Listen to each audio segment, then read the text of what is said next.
Good afternoon, everyone. It being 4 p.m., I am going to call the 10th meeting of the Community and Protective Services Committee to order, noting that this is a virtual meeting during the COVID-19 pandemic emergency.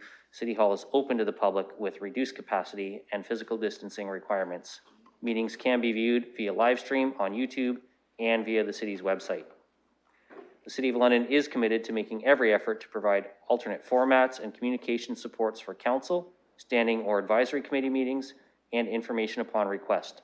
To make a request for any city service, please contact accessibility@london.ca or 519-661-2489, extension 2425. To make a request specific to this meeting, please contact cpsc@london.ca. Colleagues, I will look first to see if there are any disclosures of pecuniary interest. Seeing none, we have 3 items on the consent agenda.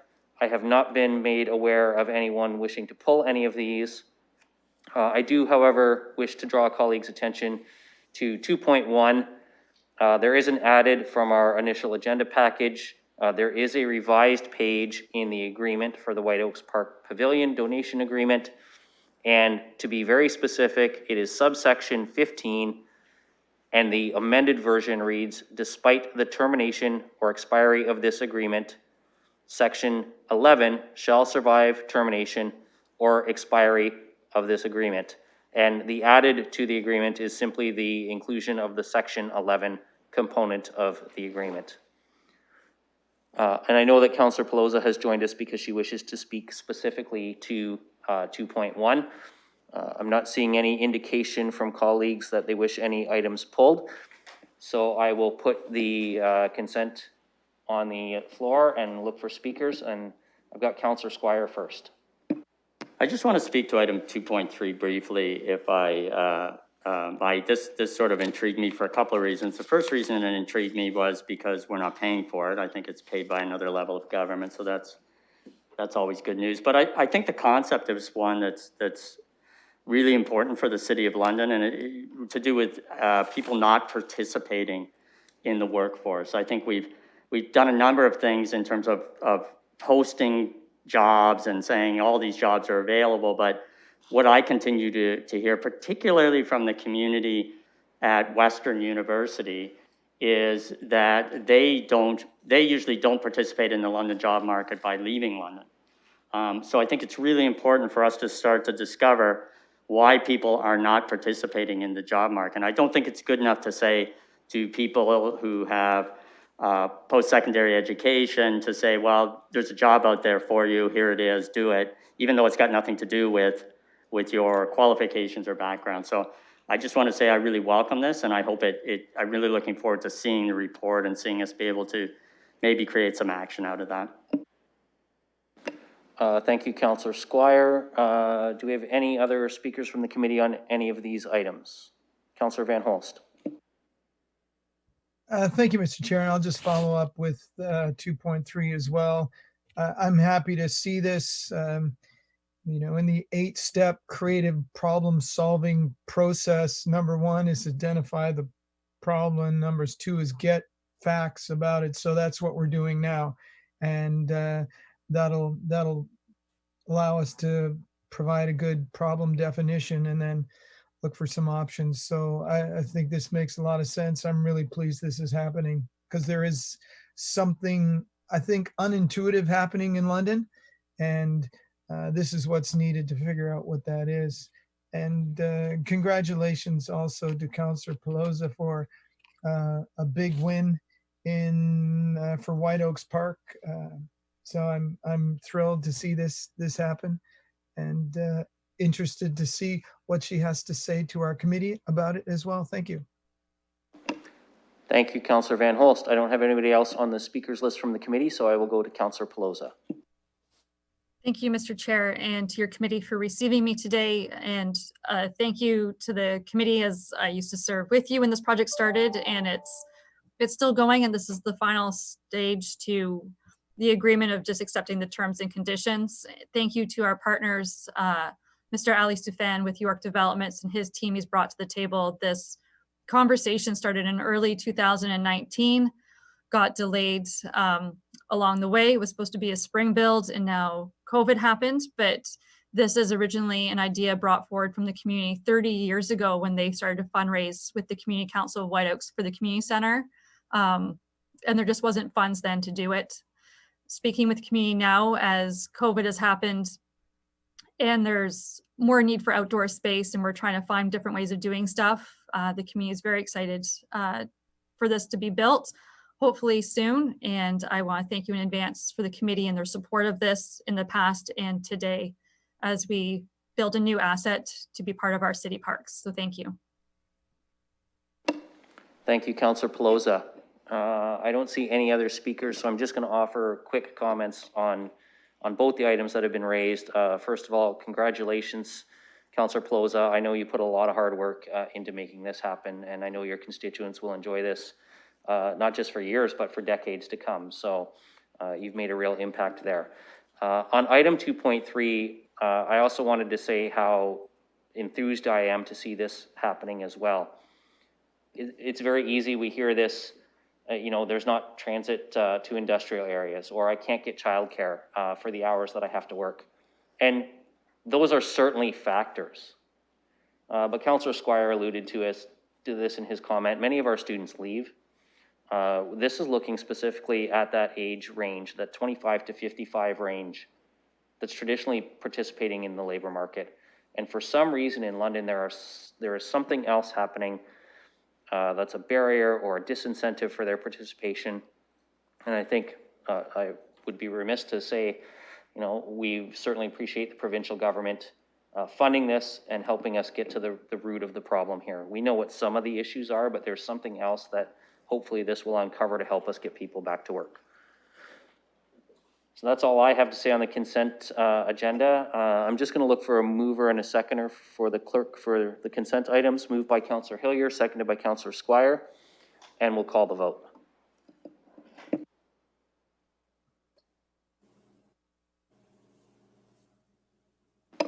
Councillor Van Holst? Yes. Councillor Slee? Yes. Councillor Squire? Yes. Councillor Hillier? Yes. And I am also a yes.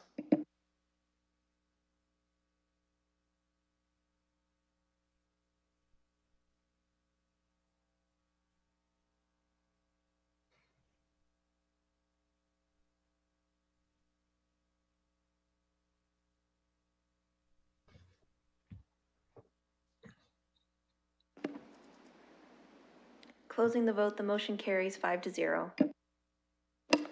Thank you, colleagues. That dispenses with the consent items. We will move on now to the scheduled items.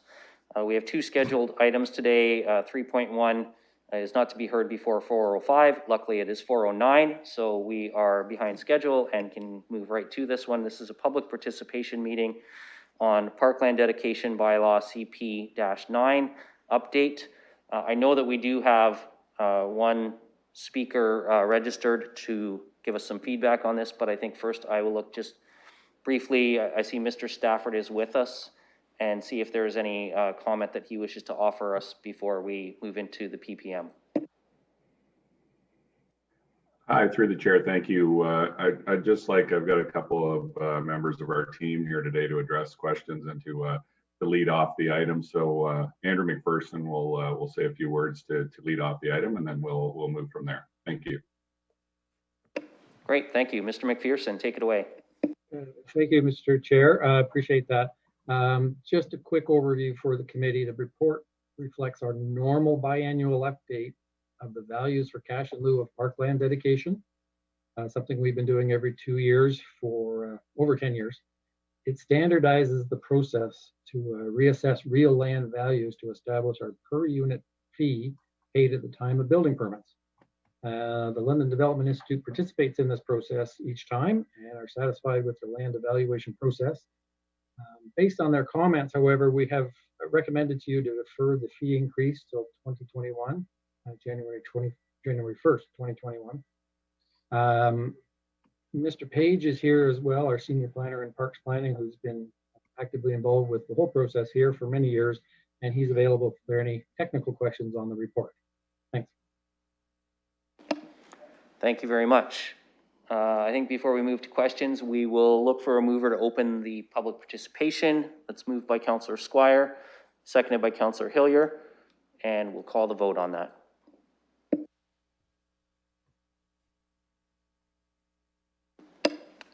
Councillor Van Holst, Yes. Councillor Salee, Yes. Councillor Squire, Yes. Councillor Hillier, Yes. and I am also a yes.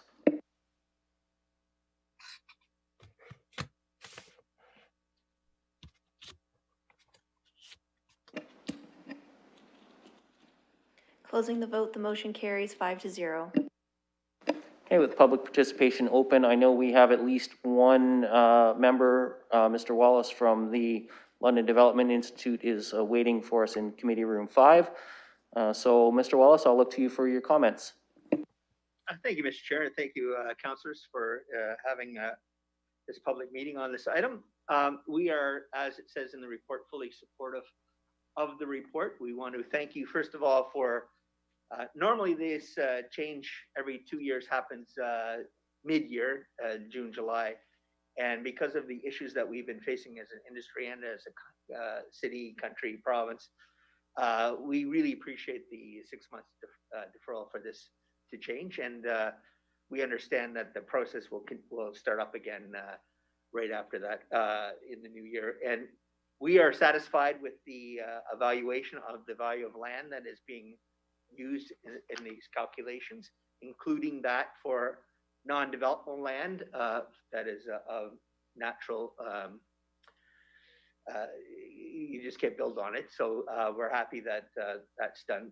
One little thing that has nothing to do with your committee, but we're still willing to talk to the city about lands that are developable that are being used for like stormwater management and so on. But that is not your area and it's not in this. So we really appreciate all the work that Mr. Page did with us in terms of providing us input early on in the process so that we could evaluate the study and make sure it was accurate, and it was. And so overall, we are very happy with the report, agree with the numbers, and are supportive of the biannual review starting up to get back in its regular schedule. And we do prefer, and we do like that change, when it does happen, will be happening at the beginning of the calendar year.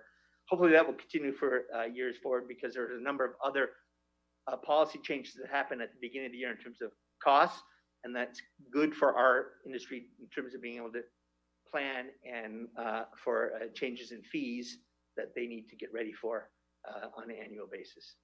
With that, I'd be happy to take any questions. One little thing that it's got nothing to do with this is that I'm looking forward also to the Price Waterhouse study, because my daughter and son-in-law, both 30 and 31, he's an Ivy grad. They live in Manhattan, and I want to get them back to London. So I want to find out how to get them back here to work here. So good luck with that study, and look forward to the results of that.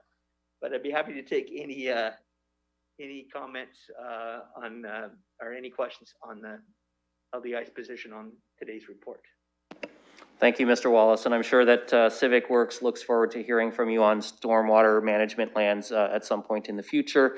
But I'll look to colleagues to see if there's any questions for our presenter from LDI.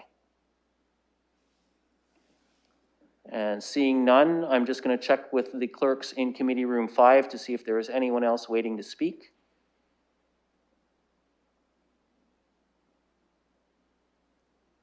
That's a no. So I'll look for a motion to close public participation.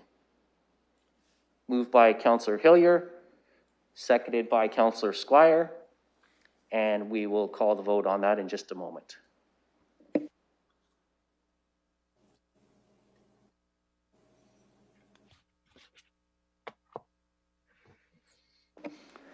Councillor Van Holst.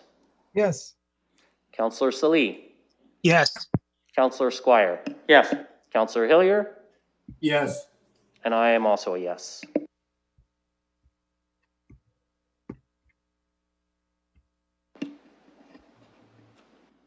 Closing the vote, the motion carries 5-0. Thank you, clerk. That brings us along to item 2.3. This is a delegation with regard to the London for All, a roadmap to end poverty report. Sorry. Mr. Chair, I believe we just closed the public participation meeting, but is there? Thank you, Councillor Van Holst. Yeah, we do have to move to receive that. Okay. And I have comments on that item, if I may. Okay, sorry, did we lose you there for a moment, Councillor Van Holst? Because No. there you are. You're back on my Apologies. screen. Okay, go ahead. Thank you. So, colleagues, you may remember in January, I came forward with a potential amendment to this particular bylaw. And however, staff reported that the province was going to was expected to make some sweeping changes in this. And so I wanted to go through you to our staff to find out what happened with that.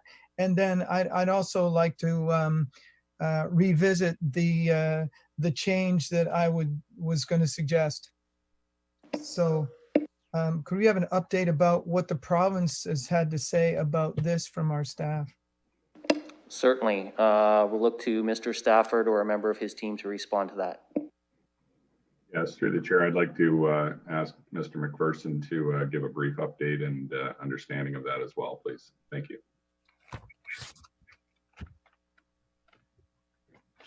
Mr. McPherson, go ahead.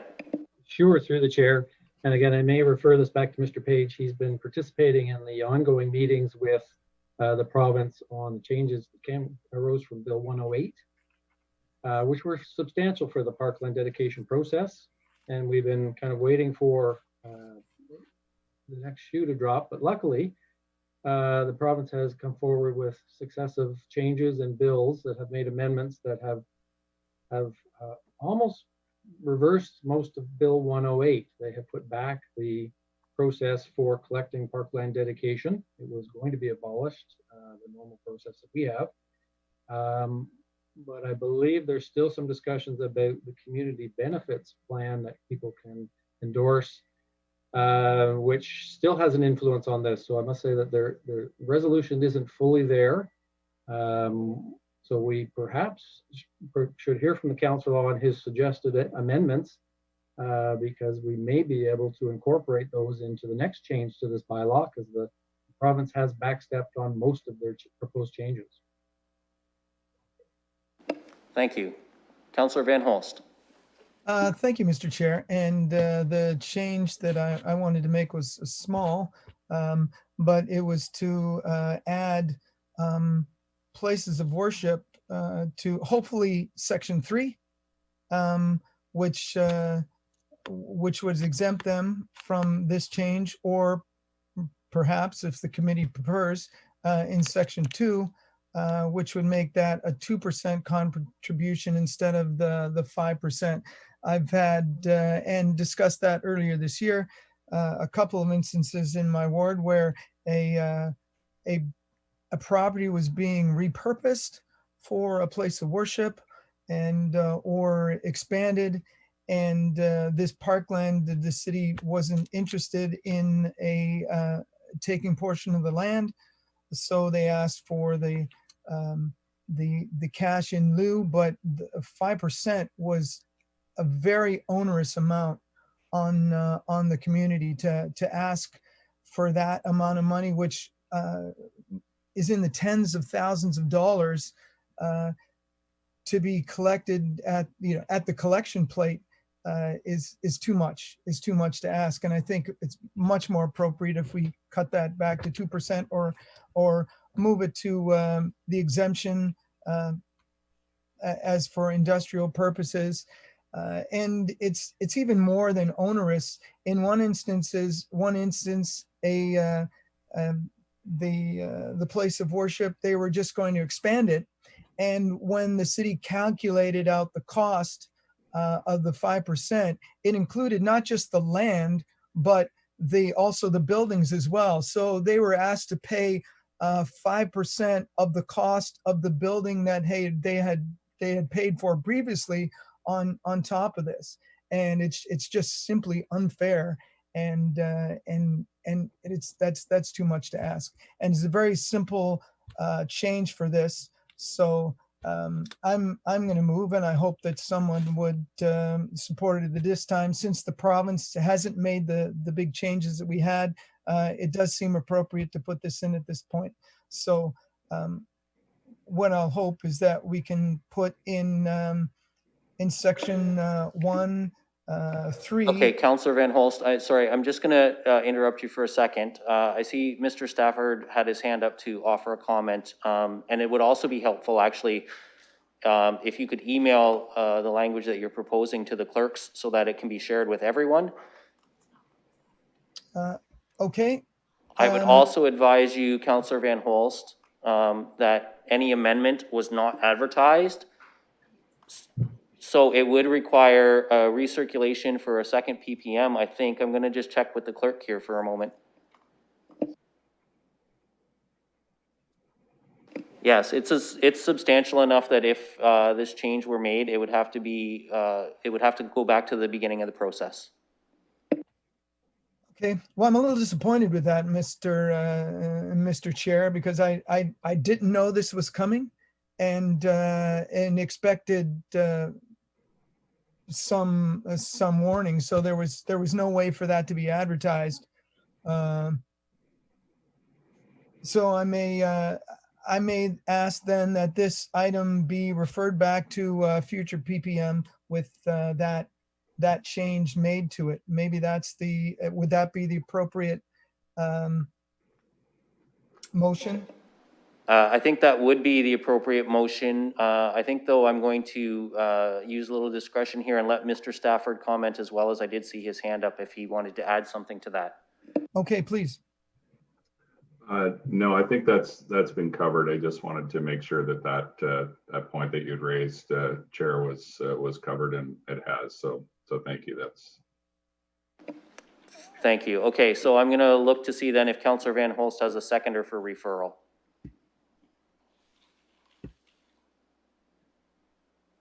I do not see a seconder, so that will bring us back to the original recommendation then, Councillor. Okay, well, I'm going to vote against the original recommendation, and at council, try and move this again, move referral again.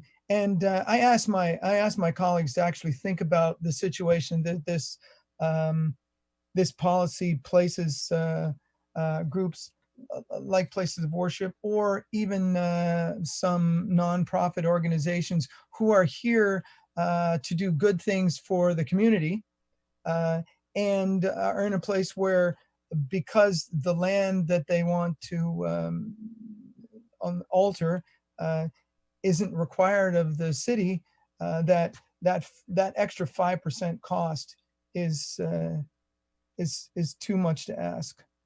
So please consider that. I'm disappointed that this wouldn't be seconded, or that we would have some conversation about it. So, however, I have a little more to say on that issue, and I'll be voting against this. Thank you. Thank you, Councillor. Councillor Salee, you have your hand up? Yes, and thank you, Mr. Chair. Is it possible through you? I understand Councillor Van Holst's question, but I'm wondering if staff could kind of maybe provide a little bit of comment onto the concern that Councillor Van Holst is raising. I feel like as if they maybe touched on it last time, but it's been some time. So I'm just curious, do they see what is before us today kind of having a negative impact to some of the nonprofits in the churches and places of worship that Councillor Van Holst is kind of raising as a concern? Just wondering if they have some comments on that might be helpful for me. Certainly, we'll look to see if staff has any comments to offer Mr. Stafford, or if one of your team has, Mr. McPherson. Sure, through the chair. I will invite Mr. Page to help me out here. The number of files that come through that are churches, Bruce could perhaps help us out with the numbers there, but it's probably under 5 each year. But those funds, of course, do go into the community pot, do help us acquire parkland. Perhaps Bruce can calculate in his head right now how much that might have been over perhaps 2019, so we could figure that out. But at times we are able to acquire key pieces of parkland that help the overall parkland system through that process, which may not cost anybody money. It does require dedication of land through that process. Council has made the decision to exempt industrial lands from this requirement to support industrial development. So the opportunity is there for council to act on this. So if Mr. Page could help us out with perhaps some context of some recent files. He deals with this every day and all of these applications and tries to do it with care and courtesy. But I would defer to him perhaps for a little more information on the numbers of files we might be looking at here. Mr. Page? Thank you, and through you, Chair. Mr. McPherson is correct. There's very few files that actually come through as through places of worship. They're somewhat small, and I know in the instance that it's being talked about here, the city was actually trying to acquire some land to make a connection for a pathway, and we've worked with them. And where we have had places of worship, we have tried to work with each individual one to come up with a benefit on both sides. So in terms of the actual value that was coming through, there'd be very limited. The Planning Act's pretty specific. It applies 2% to commercial and everything else is 5%. With regards to the industrial lands where council's admitted them, they've done that through their policy manual. The bylaw that's being presented right now isn't so much to include or exclude. It is basically updating the values that are collected in this Made in London approach, which allows the parkland dedication component where they have to pay cash to be paid at the time of building permit and not at the time of registration of the plan of subdivision. Thank you, Mr. Page. Councillor Salee, did that answer your questions? Yeah, but I still had a follow-up, if you allow, Mr. Chair. Of course, go ahead. So I heard a couple of things. So one of the things was, is according to the Planning Act, so essentially we can't necessarily do what Councillor Van Holst is hoping to achieve because it only applies to commercial. Is that my understanding, or could we do the same as if with our policy manual as kind of indicated here with this area? And maybe if I can ask through the chair a question to Councillor Van Holst, if maybe he can maybe better elaborate the scenario that he's seen in his community, I guess, where this has been an issue, because it's new to me to hear of this concern. And is it just this one instance that he's hearing, or has he heard from others? I'm sorry to my colleagues if I'm prolonging this, but I'm just trying to have a appreciation of what Councillor Van Holst is trying to achieve. Thank you, Councillor Salee. So I'm going to go to Mr. Page first, and the question was very much with what you had provided us with the exemption for industrial lands and the 2% for commercial. Does the provincial act prohibit us from designating something else at a special rate? The actual Planning Act says collects up to 5%. So council could use a lower rate. You couldn't ask for more land, but you could select a lower rate that be applied. Thank you for that. And Councillor Van Holst, Councillor Salee would like a little bit further explanation of the situation that you've heard about. Okay, thank you very much, Mr. Chair. And thanks for inquiring further on this, because there was two situations that are top of mind for me. One, a church purchased a bowling alley, which didn't have any land for rededication. It was basically just the property and some parking. And they did a wonderful job of turning that into not only a place of worship, but they're using it as a community center as well. I've been there for events. So there's the kind of assistance that's being, or the added value to the community, similar to a park that I see happening. So that was one situation. And in another situation, there was going to be The city again said, we're not interested in the land, we just want the money. However, it was such a great amount that I went back and said, can we do something? And a staff was able to find a connection and a piece of a portion of the property that was usable. And so that saved them that amount of money, which again was in tens of thousands of dollars, and I recall almost maybe $75,000. So the particular change that I'm asking for is not any change when it comes to the dedication of land. If we can work out a deal where a portion of the land is used, I think that's great. And I also see that the communities are open to it. It's only in the situation where we are asking for cash in lieu and we tell them we don't want your property, we just want the money, because these groups are not in a position to pay, similar to a developer who's buying a piece of land, dividing it up and selling those portions at market value. Those developers have a high degree of ability to pay. That's not the same as groups that are passing around a collection plate. And so there's the reason. I did bring this up before earlier this year, but then what was said is we should wait until we see what the province is coming back with. I see that didn't seem to be anything of significance. So now we're in a position where, as staff pointed out, we're allowed to charge up to 5%. I'm asking us to charge less for these groups. So again, that's what I hope we would do in this instance, and that might mean another a PPM, but I also don't think we're in a hurry to make this happen, because putting it off. So Councillor Van Holst, I just want to bring you back to Councillor Salih's question, which was provide some more specifics about the situations that you had encountered. I don't want us to go into discussing the value of an amendment right now. We already have dealt with that matter. Yeah, so there we are. I hope that was a sufficient answer, but those are the two situations that are top of mind for me. Councillor Salih, does that help your understanding and answer your questions?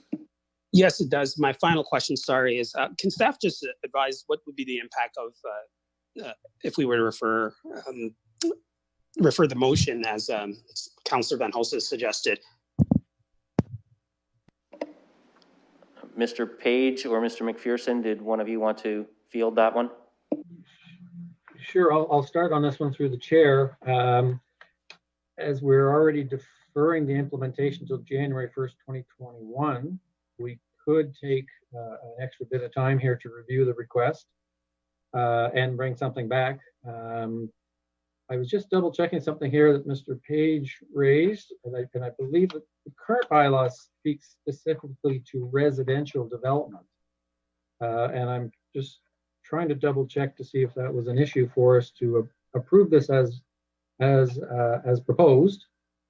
I think there isn't any mention of alternative types of development within this, and Mr. Page can correct me if I'm wrong, but there is an opportunity through your council manual, I believe is what was mentioned, to make a decision to charge less than 5% for this other type of development, if that's appropriate. So Bruce, if there was anything correct there, we could proceed with this and still deal with the other issue separately. I'm sorry we have to do this in front of you instead of whispering in the background, or would we have to defer this and take it up within this bylaw? Well, that's okay. That's what committee work is for, Mr. McPherson. Mr. Page? I apologize. You're correct, Mr. McPherson. This matter, this bylaw is dealing with the cash in lieu component for residential development. What Mr. Van Holst is, because I guess there's always two sides to the story. I heard it differently from him or from the situation, but what it is with those developments similar to a commercial development or a daycare or a school it's under Section 43 of the Planning Act. It's not under what we're using right here. So it's redevelopment, and typically what they would do is provide a market assessment of what the land value is. And under the Planning Act, the value of land includes any attributes of the land. So we're not penalizing people for having buildings. It's no different than any other assessment or appraisal of property. It includes what's on the land, what's in the land, and that component. So that's what typically the Planning Act asks for when they're looking at an appraisal. This bylaw is dealing with residential land and dealing with the component of the 5% related to the collection of that fee, and that's what the intent is. There are some points in there that'll talk about 5% for residential and then 2% for the commercial. But the main intent of the bylaw is to provide for the cash value if somebody is going to pay for a residential component, what those values would be. And it's by unit type. As you go through the table, you can see it's singles of certain frontages, medium density if it's a townhouse, a semi, or if it's an apartment. That's what's really being brought forward in this amendment. The question of whether or not what's being requested would require a public meeting, and as the clerk pointed out, yes, it would, because it's a deviation from what the intent is. And as I mentioned before, Mr. McPherson did as well, we've included council included the industrial land component, and they put that within the policy manual, not actually within the bylaw itself. And that was a suggestion from the clerks and legal when this came through in 2010. Thank you, Mr. Page. I may have a follow-up question to that myself, but first I've got Councillor Squire on the list. Yeah, so just receiving this verbally today, I, like a lot of councillors, I do a lot of things over a number of months, and I do not have a recollection of Councillor Van Holst bringing this forward. And I would suggest that this is exactly what happens when we start off with verbal motions. We end up with a very disjointed argument that's very difficult to follow and doesn't enable me to at all vote on something that's coming forward in this manner. I also worry about, and I'm hearing from staff, I worry about the implications of just making this decision. What are the implications for other parts of the bylaw? The other thing to remember is, and I just want to mention this, how does it impact or relate to the fact that places of worship, as I understand it, don't pay property taxes. They're exempt from property taxes. I may be wrong, but that's always been my understanding. So they're given a benefit in that regard. And I do hear from people from time to time, they're not always really pleased that that benefit is given to places of worship. So if we're looking for a place of worship to give another benefit to, I would want it all to be sort of calculated. In other words, well, okay, if we were doing this over here, first of all, is it a large impact? Is it a large issue? Is it something we're hearing a lot about? And then secondly, I have to think about it in the context of the benefit that places of worship get in not paying property taxes. So I would need a lot more clarity before I say, well, let's refer it so we have another public participation meeting with something new included in it. That's really difficult for me to do in this particular setting where I've had very little to no time to sort of make those connections. Thank you, Councillor Squire. I'm actually going to ask you to take the chair for a moment so that I can ask a question and offer a comment as well. Thank you, Mr. Presiding Officer. Through the acting chair to staff, first I want to follow up on what Mr. Page was saying. If I'm understanding correctly, a proposal like what Councillor Van Holst is suggesting, we could pass the staff recommendation today, and that could be brought forward at a separate item, as a separate item at a future meeting, because today we're dealing with residential. Would that be a correct interpretation of what you've said, Mr. Page? Yes. If there was a motion for us to bring back and look at the other components, that's fine. And this is really dealing with the updated schedule for the fee schedule. Thank you for that. So I'm going to just pick up where Councillor Squire left off. Not only do places of worship have some special tax status with the municipality, they also enjoy some tax exemptions at the federal and the provincial level as well. So I'm likewise hesitant to start saying, well, we need to be more accommodating of this. We're pretty accommodating already. And honestly, if you're in a position where you're buying property, and this would apply to to someone buying a home, for someone buying a business, you've got to know what the cost is all in going in. That's a situation that is incumbent on the buyer to understand what they're purchasing and what their obligations are. The other thing that I'm cognizant of is trying to make an amendment to something like this on the floor. You know, when we have to recirculate and re-advertise, that comes with a cost to the public as well. Our advertising has to go back out again, mailings have to go back out again, those kind of things. So particularly on an item that's going to have, you know, the additional cost and staff time required to re-advertise, to organize another public participation meeting, I find it really difficult to consider supporting that, because I think we need to deal with the matter in front of us, which is the residential piece. And if somebody wants to bring forward a standalone motion to deal with that, other components of this at a separate time, well then prepare that motion and get it on the agenda for the next CAPS meeting, and we'll deal with it at that time. So those are my comments and thoughts on that, and turn it back to you, Councillor Squire.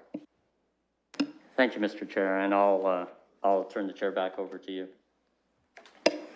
Okay, and I see we have Councillor Van Holst's hand up, and I think that might be the end of our speakers list. Councillor Van Holst. Thank you, Mr. Chair. Excellent arguments from the committee. I think that's good. And of course, this having to go back, there's no reason to slow this down for that. I realize the amendment for the residential part, that's really just applies to section 1.1. I'm looking at changes to section 2 or 3. So that's fine. And of course, you know, my apologies, just adding or places of worship is small, but nevertheless, I think that would be better dealt with at another time as well. So I will put that together with those arguments and examples for the committee at another time. And I also appreciate the time that's been taken on this meeting thus far. Thank you. Thank you, Councillor Van Holst. I have no other speakers on the list, so I'm just going to look for a mover and seconder for the staff recommendation. Moved by Councillor Van Holst, seconded by Councillor Squire. And we will call the question on that in just a moment when the clerks get the vote up for us. Councillor Van Holst. Yes. Councillor Salee. Yes. Councillor Squire. Yes. Councillor Hillier. Yes. Mayor Holder. Yes. And I am also a yes.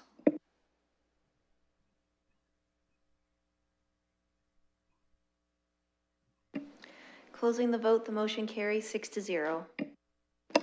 Thank you, colleagues. The next item on the agenda is 3.2, the delegation for the London for All, a roadmap to end poverty.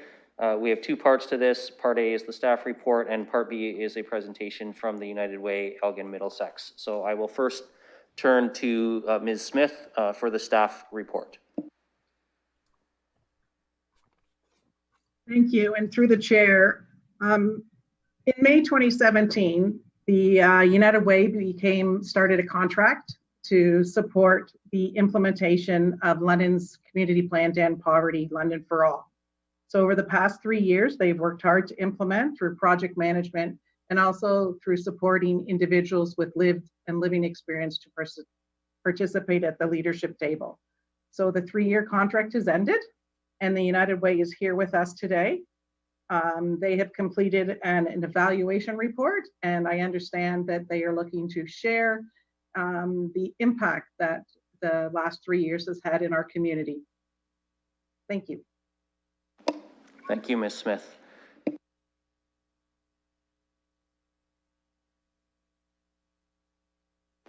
Okay, so we now have, and I see that Kelly Ziegner is at the podium in Committee Room 5.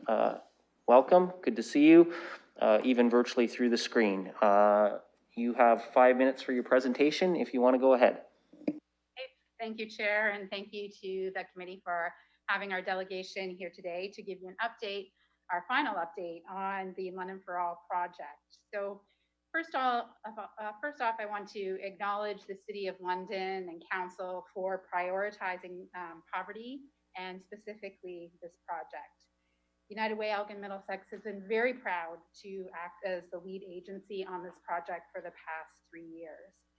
And of course, we'd like to thank the City of London staff for their support all through the process. So thank you from everyone in the procurement office in our early days to certainly Cheryl and her team, as they were directly connected to many of our leadership and accountability tables. We had amazing involvement from our community, and you'll see a list in your report of more than 160 volunteers, many of whom were unlikely partners who participated in London for All through our leadership table and our many accountability tables. It was a real privilege for United Way and our leadership table to be working with so many individuals with lived and living experience of living in poverty. It really informed our response, it informed our strategies, and really provided valuable insights as we worked along. The recommendations reflect conditions in our community in 2015. So when the London for All report was developed, it was in 2015, and then our project ran from 2017 to 2020. And through that time, there were constant changes in our community, including 3 elections and a pandemic. So it was a bit of a moving target at times, but we stayed very true to those 112 recommendations because that was our mandate. So in the infographic that was included in your package, sort of looks like this. It indicates that of the 112 recommendations, 92 were completed, 14 are still in progress. So that would include things that were ongoing work, like an Indigenous poverty strategy and implementing social procurement policies at public institutions. And then there were 6 items not completed, and those were for a variety of reasons. Some were policy shifts. So if we think of our pitch as a city to be a pilot site for the universal basic income, that did not happen, so obviously not completed, and that was a policy shift. Others were timing issues with partners, so we are relying upon many partners to do some of this work, and if they're not ready to take on the project, those things could not go forward. So in your package, you'll have that infographic and then the ClearPoint report, which you're used to seeing from other projects in council.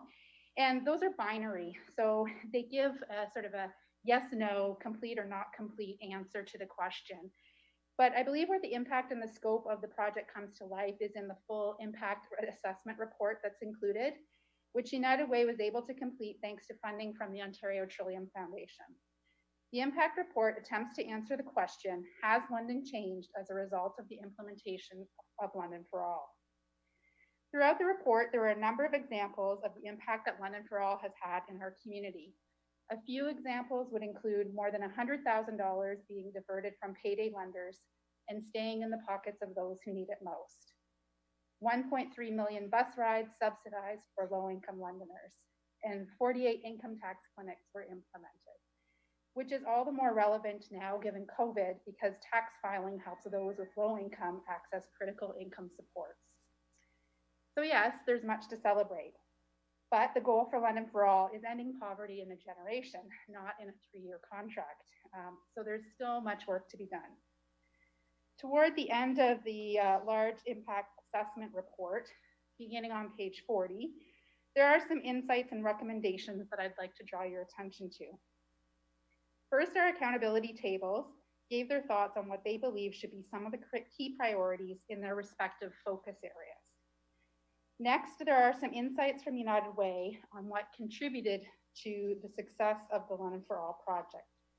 And finally are our recommendations to the city for consideration as you consider future poverty reduction strategies. So I'm going to go through those 3 recommendations now. So if the city's goal continues to be ending So Ms. Ziegner, I'm just going to ask you to hold for 1 second there because we've got about 30 seconds left, and I'm guessing that you might need a little more time than that. So I'm just going to look to committee to see if there's a mover for a time extension. Councillor Salee and Councillor Squire. And Mayor. Everyone had their hand up. So if you'd like to continue, please go ahead. Okay, great. I'll try and make it fast.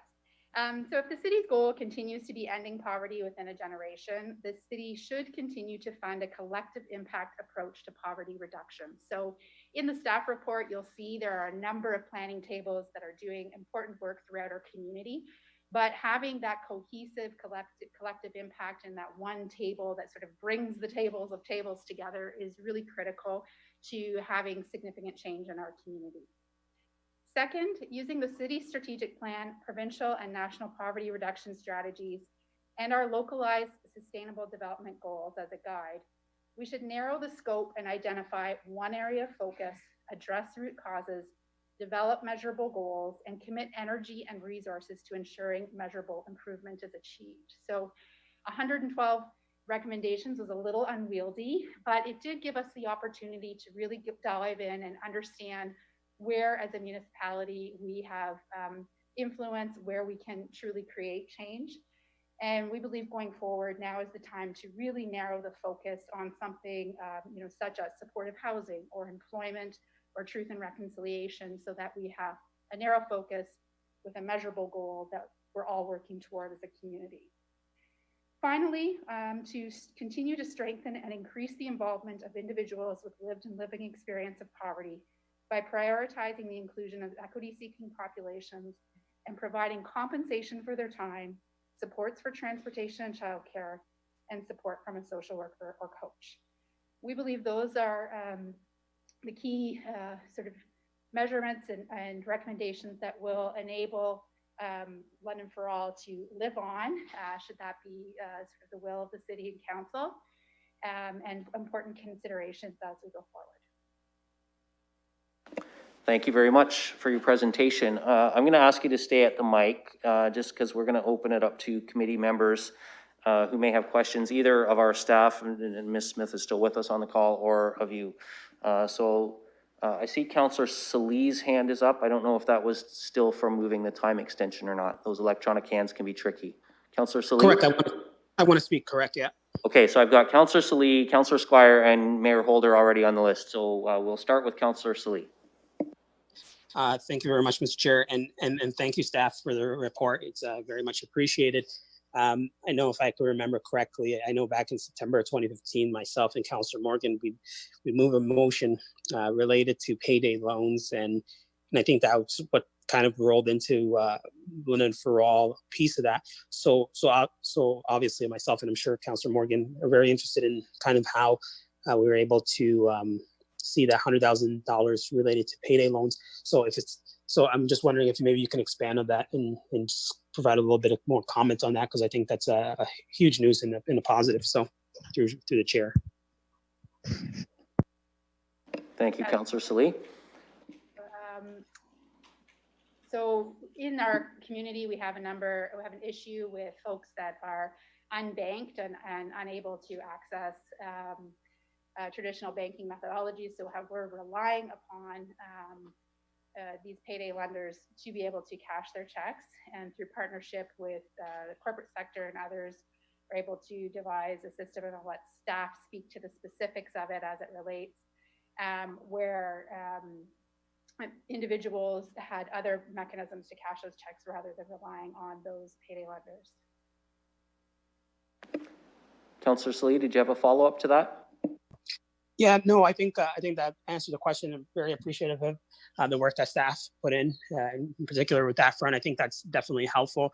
And when we make reference to the 100,000, was that 100,000 that they didn't have to subsequently borrow?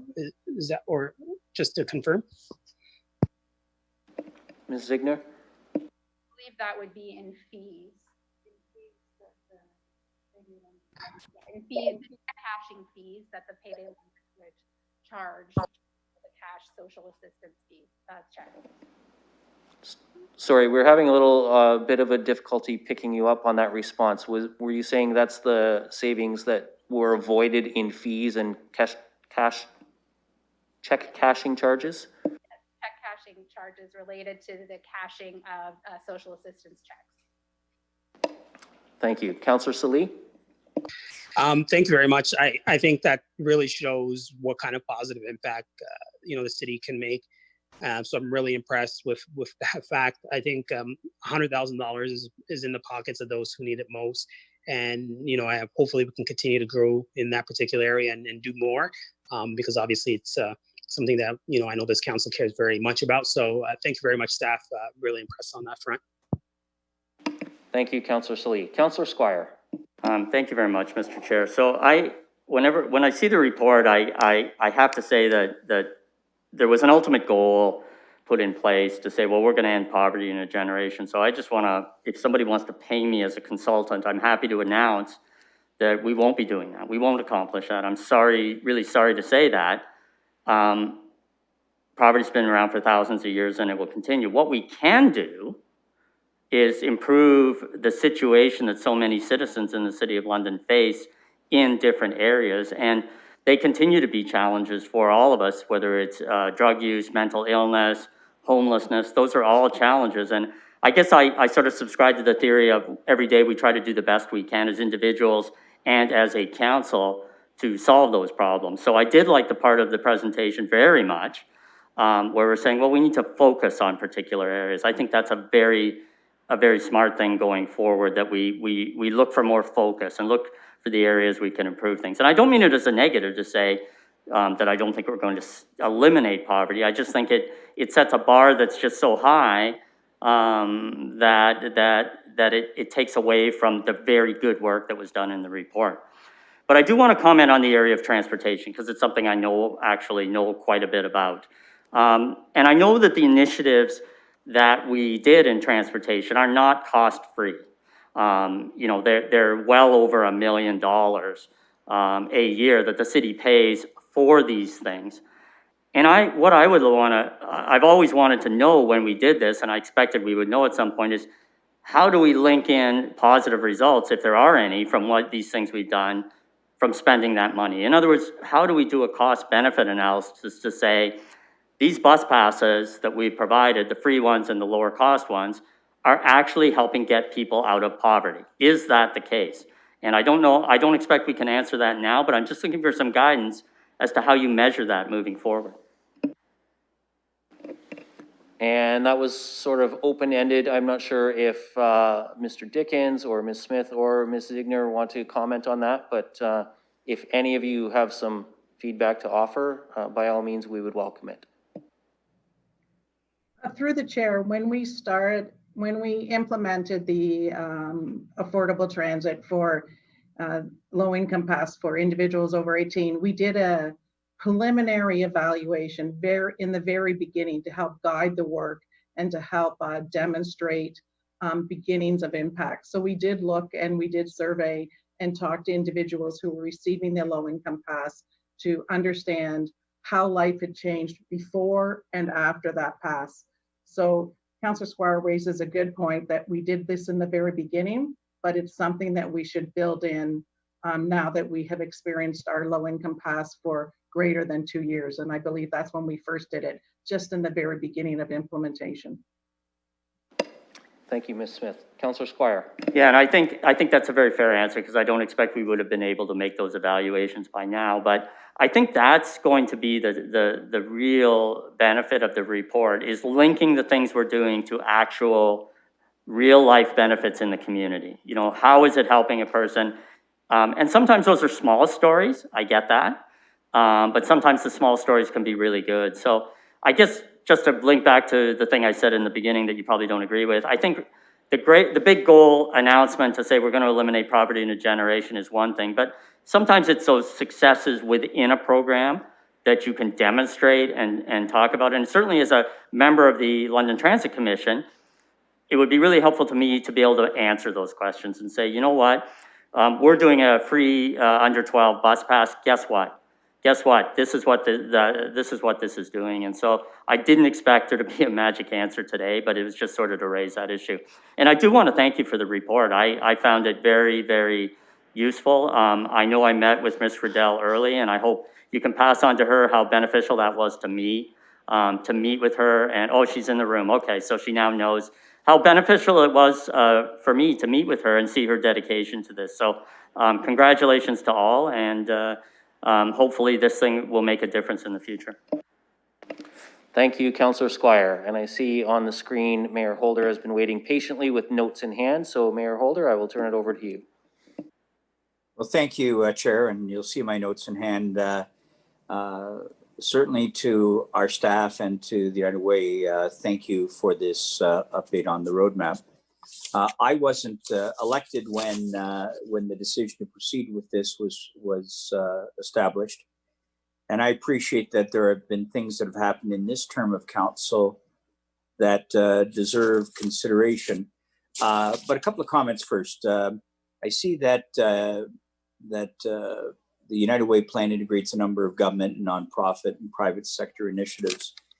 And what struck me were the number of startups and social enterprises receiving coaching and other supports. And I'm encouraged by that because social enterprise is a legitimate form of business, and startups, we know the challenges that they face as well. So, so here are my questions. We know that first that the intent here is to provide this update, what's happened over the last 3 years, and that we're going to receive this report, which I'm sure we will.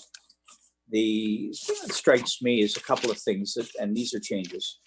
We have put as one of the pillars of this council, a focus on a safe London for women and girls. And I'm wondering to what extent, perhaps I can start, well, I can ask all of these at one time because the answer may well be the same. And that is, has this approach been amended to acknowledge council's strategy that we implemented regarding all of our issues that we would deal with as a community with a focus on women and girls? The second is Indigenous poverty strategy, and maybe even more recently, the BIPOC focus and strategy, the Black, Indigenous, people of color focus. So perhaps I could just ask in that stream of considerations, how does our roadmap to end poverty, and these are all related as I see, there's certainly poverty implications with all of these. To what extent does council's newer focus on some of these issues, how is that represented in the roadmap? Thank you, Your Worship. And I'm going to turn to Ms. Smith first, because I believe she has some comment to share about some of the integration into our new strategic plan, and then we'll see if Ms. Ziegner has anything to add to that. Thank you. Thank you. And through the chair, so I think what the United Way's impact assessment report has demonstrated or started to demonstrate that the issues of poverty we've started to embed in things like council's strategic plan, in the community plans we're doing. You will see this in the upcoming reports to SPPC on anti-racism, anti-oppression that will be coming forward, the networks that are around this, and in council's multi-year budget and the investments you made in some key areas like housing, subsidized transit, and the core informed response. So our role as civic administration is to continue to move that forward, is to continue to ensure that poverty is embedded into and is a lens that we use into the plans that we do, such as the strategic plan and our community plans. It also, I'm thinking, is a conversation that will arise in your new London Community Recovery Network when you look at priorities to support the economic and social recovery. So I think it's contingent upon us as civic administration to make sure that London for All and those key issues around poverty are part of our planning as we move forward. Thank you, Ms. Smith. Ms. Ziegner, did you have anything you'd like to add to that? Yeah, so just to add, we approached this report and the recommendations as a point in time. And so we worked within the constraints of sort of that box. And what Ms. Smith is sort of acknowledging as all through the process, we were seeing, opportunities for evolution. And I think that's what's living on now through city initiatives. So, we sort of worked within our box, but see that going forward, those critical sort of directions and lenses need to be applied as we look at reducing poverty. Thank you for that. Mayor Holder. Yeah, so thank you. So what I'm hearing through Ms. Ziegner is that in terms of our strategic plan, considered through the lens of women and girls and our BIPOC focus as well, will all be considered as we go forward. So I'll take that then as a given, because that's what I heard Ms. Ziegner reference. The other part ties in somewhat to what Councillor Salee talked about and Councillor Squire, and that's in the area of measurables. So I know that one of the initiatives that we supported in this council was moving to a credit card style approach so that we could have less dependence on those pay loan type operations as well. And I think that's exceptionally supportive. I note that the number of startups and social enterprises that receive various supports. I looked at the 500 plus homeless that have moved to permanent housing, the almost 900 housing service referrals, and various food distribution considerations. So I see all of that.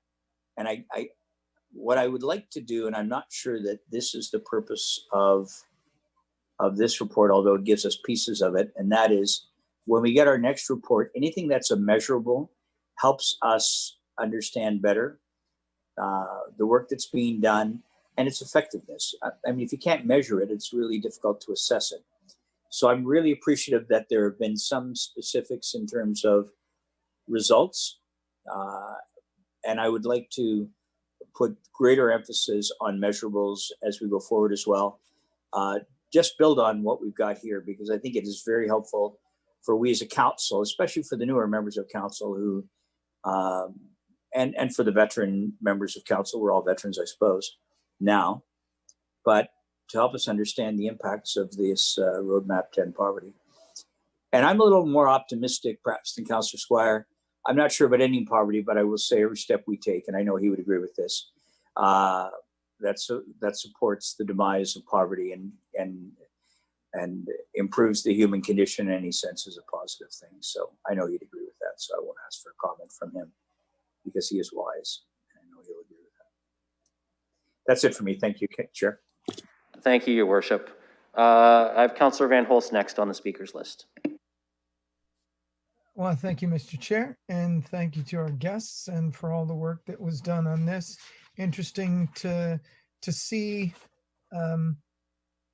how little you can do in 1 year, but how much you can do in a few years. And so looking through these things and then remembering how those might have hit council and or where we talked about those. So I'm pleased to see so many things checked off in there. I'll maybe now just comment on the recommendations. So wonderful to see that 100 or more recommendations are pared down to 3 for us to look at now. The first one to fund a collective approach. I like this approach. I think that we get a lot for our money because it really puts it in the hands of the community. And one of the biggest assets we have, Mr. Chair, in London is the passion of our citizens, and they will step up and work very hard to make these kinds of good things happen. So I see this as a valuable approach. I think recommendation number 2 is very helpful to pick one. Here was one area of focus and move on that to make sure we get a result. Our initial approach here was to take on many things, and I think that was fine because you often find there's lots of low-hanging fruit. Many times there's points of advocacy we need to take, and once those are done, we've given our ideas to some higher level of government. That's been completed, so we can change a bunch of small things. Those are done. Really, at this point, it is time for us to focus on something very substantial, and push that forward in more of a united effort. The last recommendation talking about including individuals with lived and living experience. I know this is really valuable. Having been our representative on the community drug and alcohol strategy, we had members with lived experience on there. They brought a lot to that, and you know, I made new friends. That is a helpful thing and keeps us on track. So I'm pleased with these recommendations.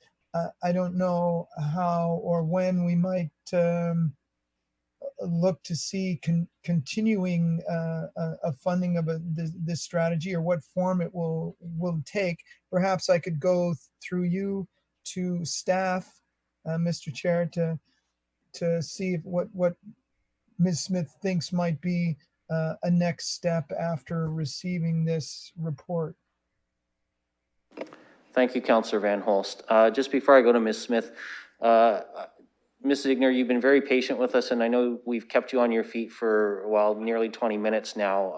I just want to say, if you'd like to pull up a chair to the podium there and make yourself comfortable while you're waiting for us to wrap this up, please don't hesitate to do that. I know it's a long time to stand waiting patiently for us to get all of our talking points out on our thoughts on this. So please feel free to do that. And Ms. Smith, I'll turn it over to you for Councillor Van Holst's question on next steps. Thank you. Through the chair. So we will continue to work with our community partners and many of the existing networks and priorities we are part of, or civic administration supports, like the Child and Youth Agenda, in a backbone way, and others we participate in a very active way.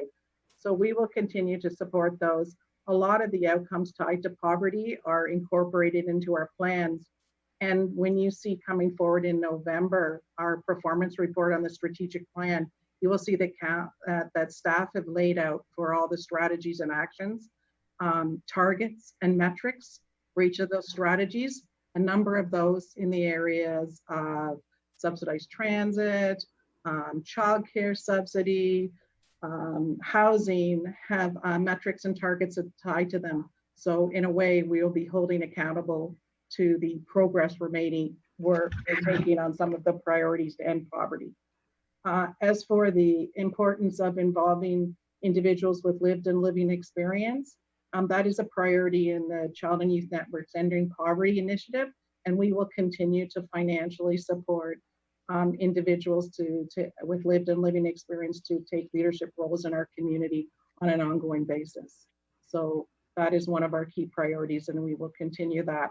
I'll turn it over to Kevin, and he can talk about some of their priorities, circles and housing, and how they will continue to implement and support the implementation. Fantastic. Mr. Dickens. Thank you, through the chair. We do fund and co-deliver the Circles Bridges Out of Poverty program. That entire program aligns really well with the London for All report. And baked into that, at the core, is the involvement of individuals with lived experience of living in poverty. So that entire program really looks to incorporate the lived experience voice, match people with mentors, and we see that as another way that we can continue the work and the findings of London for All and some of those priorities and recommendations, and embed that into the programs that Council has already funded and that we support. Certainly our housing strategies, we try to align those with provincial and national housing strategies with Council priorities. And a lot of the targets that Cheryl talked about that you'll see in the strat plan come right from the London for All work that we've all done. Thank you, Mr. Dickens. Councillor Van Holst, any further questions? Just one last comment and just one of thanks with regard to the statistics and the numbers. I do appreciate the many times that we see both the absolute number and the relative number. I think that's important because it ensures that there's no way to be misled by it. For instance, in Appendix B, we're doing a survey of people, but there's only 8 individuals there. So the percentages might give the impression of a larger group, but here you know for sure what you're dealing with and how large the body was, and it just helps understand that and be confident about the numbers you're seeing. So thank you for that. Thank you, Councillor Van Holst. Councillor Salee, I see your hand is up. Did you have a further comment or question to make? Sorry, rookie mistake, my hand. I'm getting old on electronics, lowering it now. That's not a problem. If you'd like, I am sure that I could send my nephew over to teach you how to work it. I don't see any other committee members or any other council members with their hands up. I will just very quickly say thank you both to Ms. Ziegner and to our staff for the very thorough report. We've certainly made some important steps in some areas. Obviously, as Councillor Squire and Mayor Holder both alluded to, it's an extremely high bar, and steps forward may be the best we can do, but we are taking those steps, and I certainly appreciate the recommendation of picking areas that we can really focus on and make an impact on. And I think that, obviously housing is one of those particular areas. We had 2 housing, celebrations today, one in Councillor Van Holst's ward and one in my ward, with regard to 125 new units of affordable housing coming online in the next, some of it's online today and some of it will be coming online over the next several months. So some good news there, but I think when we take these things in bite-sized pieces, we can really make a significant impact. And I know that Londoners want us to keep making progress on all of these things. Some of it will be faster than others, but it's about continuing the effort. So thanks to everybody for their efforts in putting this report forward today. I will look for a mover and seconder to receive the reports. Moved by Councillor Squire and seconded by Mayor Holder. And we will just wait a moment for that to come up, and then I will call the question.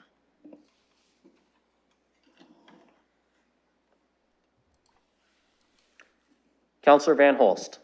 Yes. Councillor Salee. Yes. Councillor Squire. Yes. Councillor Hillier. Yes. Mayor Holder. Yes. And I am also a yes.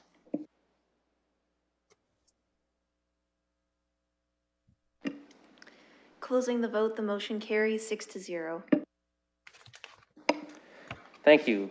And Ms. Ziegner, thank you for your time this afternoon, and thank you for standing patiently and taking our questions and comments. It's much appreciated. No problem. Thank you to council and to Cheryl and Kevin for all their support. So, colleagues, we are going to move on now to section 4 of the agenda. This is items for direction. We have one item for direction. 4.1 is taxi licensing fees from Hassan, whose last name I know I am going to mangle, but Seva Gali, I am going to take the stab at getting that right, although I will probably miss it, from London Yellow Taxi Inc., a request for delegation status. Colleagues, I don't want to presuppose, but with the next SPPC committee providing an update on COVID financial impacts and operational impacts, if colleagues want to recommend this for a future meeting, that's a possibility. I'd suggest that we might want the financial impacts before we proceed with a debate around licensing fees, but I'm in your hands. Mayor Holder. You know, I've always taken the position that if someone has made the effort to request time, that we should hear them. And Mr. Now you're going to say it right, Salihilagi has taken his time to be here today. I certainly would like to hear what he has to say. whether we choose to defer or deal with the more specific details at a future meeting, we can do that as well. So I'm certainly prepared to move hearing the delegation. Thank you, Your Worship. And Councillor Van Holst has indicated he'll second. So we will call the question on hearing the delegation. And bear with us for just a moment for the clerk to get that up.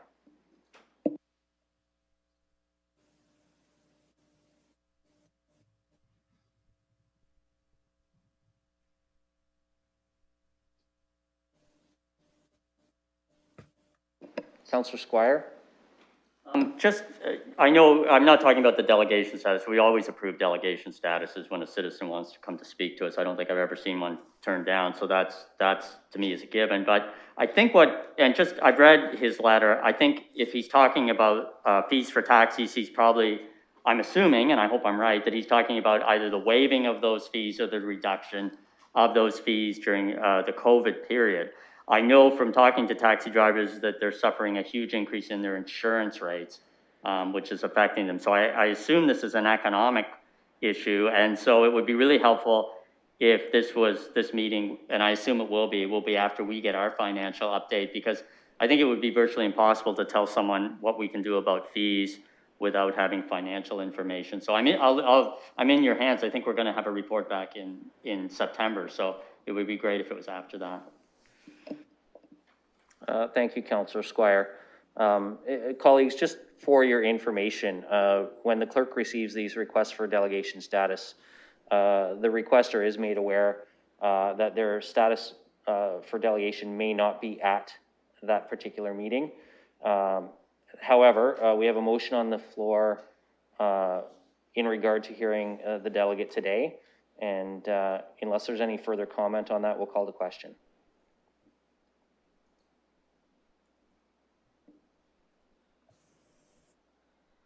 Seeing none. Councillor Van Holst. Yes. Councillor Salee. Yes. Councillor Squire. Yes. Councillor Hillier. Yes. Mayor Holder. Yes. And I will also vote yes.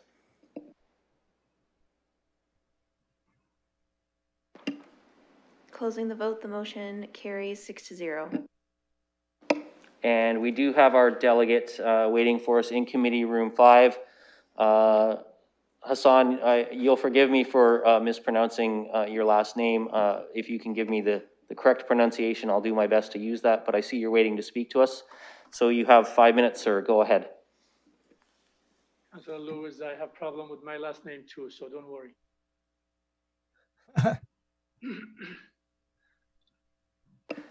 Okay, the floor is yours, sir. Go ahead.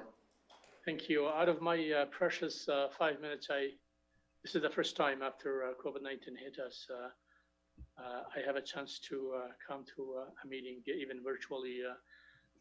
I want to express my deepest gratitude to City Council collectively doing an amazing job to guide the city and protect the city from a very serious pandemic and COVID-19 crisis. That means a lot, I think, to many citizens I had conversations with. However, the reason I'm here, you all know, taxi industry worldwide is in trouble, and taxi industry is suffering from one illness, which is basically lack of unity and representation. That is a problem I cannot solve. But the reason I'm here today to bring to your attention very serious issues and challenges taxi industry in City of London went through in past, I would say 5 years back to back. The first one was change of bylaw, which was a significant hit. I'm talking about previous council's approach, which was absolutely unfair and unbalanced. And then last few years, repeatedly, we got, with no proper fair explanation, increases on premiums in commercial insurance for taxis gone up in last 4 years over 100%.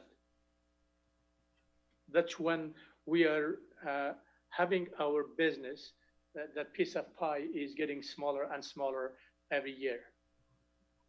And then on top of that, I don't have to educate anybody what the COVID-19 and economic impact of COVID-19 overall has done to businesses, mainly to small businesses, and particularly to taxi industry. It is a very critical situation, and we are trying our best to find a way to cope and adapt.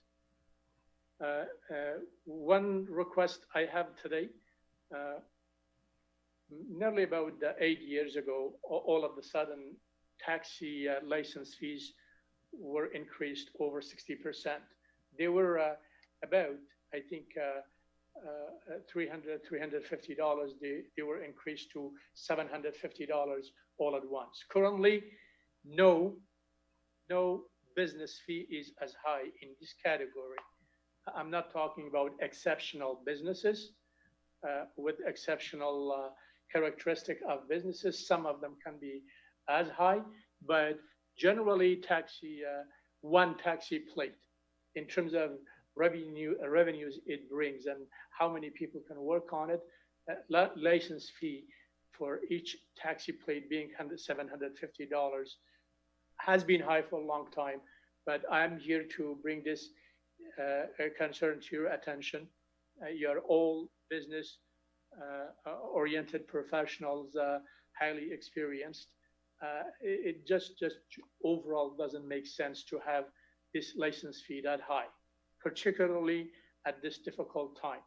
For your information, recent increase that gone up to $17,000, some, not all of them, but regularly about $15,000 per premium per cab is what individual owner operators are paying for this year. We as a company, and I believe in Ontario, we are the only taxi company took that step. We had to come up with an idea to assist them. Out of our moderate income, we announced that every individual who pays between $10,000 and $15,000 insurance premium, the company will cover 25% of it.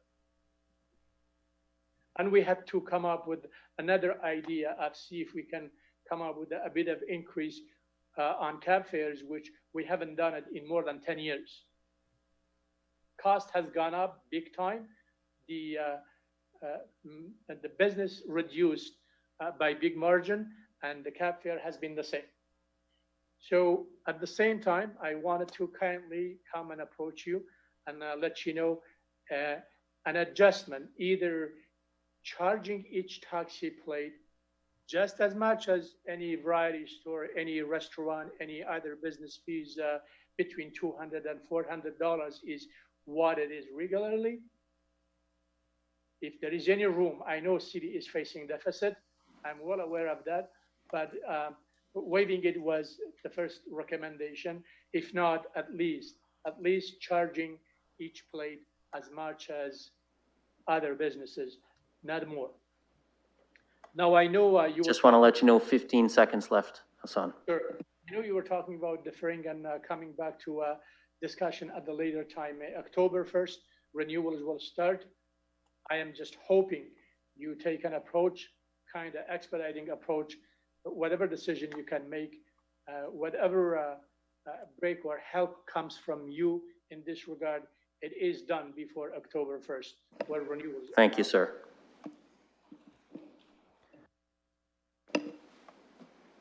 Colleagues, we have had the delegation's presentation. Look for any questions or motions arising out of that. Councillor Van Holst. Thank you, Mr. Chair. And through you to staff, just a reminder about our business fees. I believe that we generally charge the amount that's necessary for cost recovery for the service in order to to pay for the inspections, etc. So looking to see through you from staff if that's the case now for this particular fee, or have we garnered enough additional funds from, say, the ride sharing permits in order to reduce this? If we actually went for cost recovery again, just confirm this is cost recovery, and then are we in a position where that cost recovery amount would be lower? Thank you, Councillor Van Holst. I see that Mr. Katolik is here on the Zoom call with us. Mr. Katolik, would you be able to comment on that?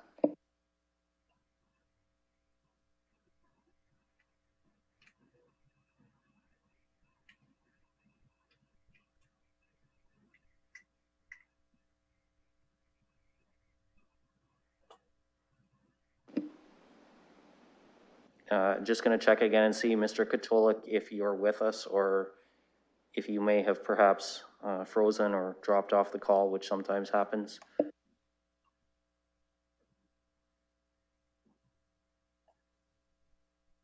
Can you hear me now? Yes, sir. Yes, okay. So through the chair, there is a nexus between the administration and enforcement costs and the associated fees.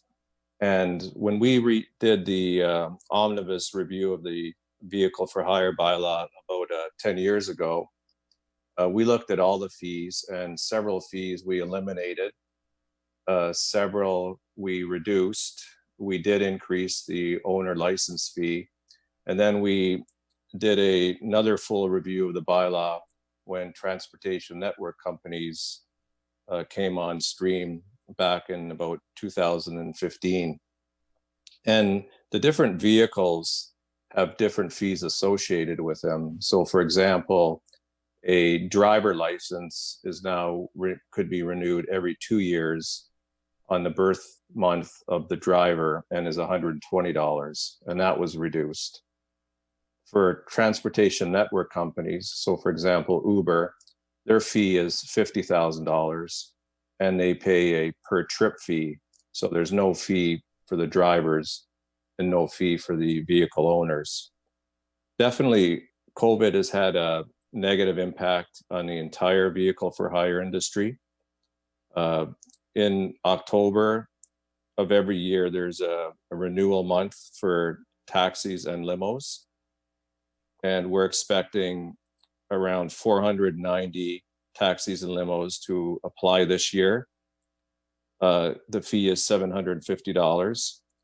So I'm in your hands whether council wants to reduce or eliminate fees.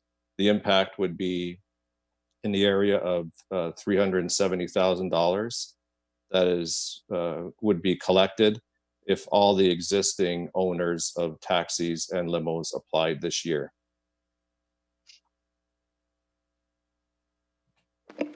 Thank you, Mr. Katolik.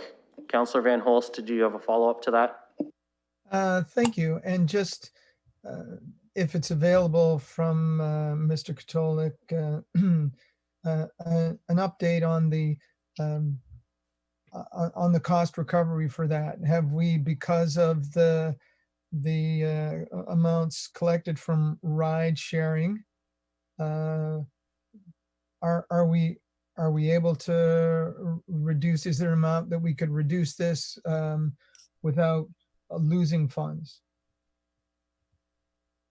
Mr. Katolik? Through the chair, the administration and enforcement costs vary as complaints come in. We deal with this industry both on a reactive and proactive response. So for example, in October, we will have numerous municipal law enforcement officers redeployed from other files to inspect the almost 500 vehicles that'll be coming in for renewals. We definitely have, because the transportation network company calculation fee is per ride, we definitely have had a decrease in fees collected to date. For example, year to date in 2019, we received $433,000. And year to date in 2020, it's $277,000. And that's calculated at a quarter per trip. So the entire industry definitely has been impacted by COVID-19, and as has our licensing fees that we receive. All this information has been reported out to the city treasurer, and the report from a larger picture will be at the SPPC meeting on September 22nd. Okay, thank you. So that will happen prior to the, will that happen and the council meeting after it? That will happen prior to the October collection of these fees, so we could actually take some action in this time frame? Through the chair, that is correct. The renewal period is October every year, but based on our experience, most of the renewals happen near the end of October. Okay, thank you. And I appreciate what our delegate has said in terms of concerns. This is sort of the annual big hit from the city for these individuals. We've done some deferral of payments for property taxes, and taken some other actions to help with the cash flow for our residents. So it seems to me there might be the possibility of doing something similar. So just to start that conversation, or perhaps get a sense of it, were we to collect half of this fee at this point and defer part of it, what would that entail, Mr. Katholic? Would that be a difficult thing or not? Through the chair, this would be a decision of council. If the fee for the owner was cut in half, then the reduction in the intake of licensing fees would be in the area of little over 200,000. And if it was eliminated totally, the reduction would be in the area of 370,000. But this is based on the existing number of owners.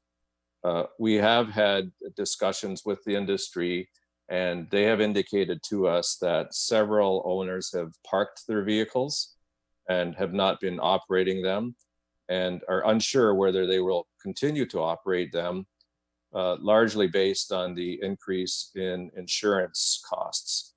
So we can't predict how many of these existing owners will actually come in this October and renew their licenses. Okay. Thank you, Mr. Katholic. Councillor Van Holst, I'm going to cut you off for just a moment, please. Colleagues, I want to remind all members of the committee, and I alluded to this when I prefaced the introduction of this item for discussion.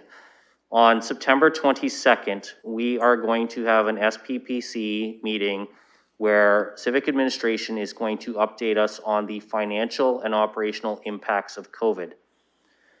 Anything that you are doing to alter the city budget outside of the budget process, which includes the collection of fees and revenue, I am going to caution you now, I will rule out of order as the chair and directed that it's a matter that needs to come with motion given to SPPC, not try to direct changes to revenue streams through caps.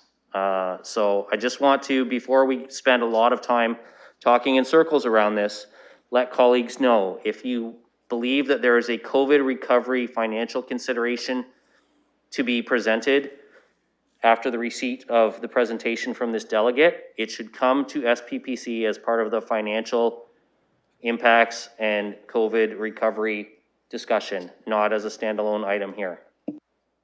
Councillor Van Holst. Thank you, Mr. Chair. And the question and maybe it wasn't clear, I wanted to ask Mr. Katolik was how difficult would it be to collect the the payment in two lumps, one in October and one later next year, which wouldn't have an overall budget effect. So it was just really, this is a logistic question I wanted to ask. And again, I'm going to make no motions at this point, but it will help me bring something forward potentially to that SPPC meeting. Yep, and that's a perfectly in order and legitimate question, Councillor Van Holst. So Mr. Katolik, on dividing the payment into two payments, could you comment on that, please? Through the chair, if this was the direction of council, we would make it happen. Okay. Thank you. Councillor Van Holst, does that satisfy your questions? Do you have anything further? No, I just thank the delegate again. It looks like we have some options available to us, and we'll certainly discuss those on September 22nd. Thank you. Councillor Squire. Yeah, so first of all, I had a question for Mr. Katolik and well, two questions for Mr. Katolik. The first is the delegate referred to other license fees that are, in his opinion, seem to be much lower than the taxi fee of $750. And I just wonder if you could help me by commenting on that. In other words, there seemed to be some reference to saying, well, why don't you charge us the same as you charge a restaurant or something like that? I'm assuming there's different, and you can help me, are there the different fees related to what's involved in administering the fees, the revenue that's generated by the licenses and things like that, or am I wrong about that? Yes, through the chair, you're absolutely correct that there is a nexus between the administration of the bylaw and the enforcement of the bylaw with all the bylaws that we have.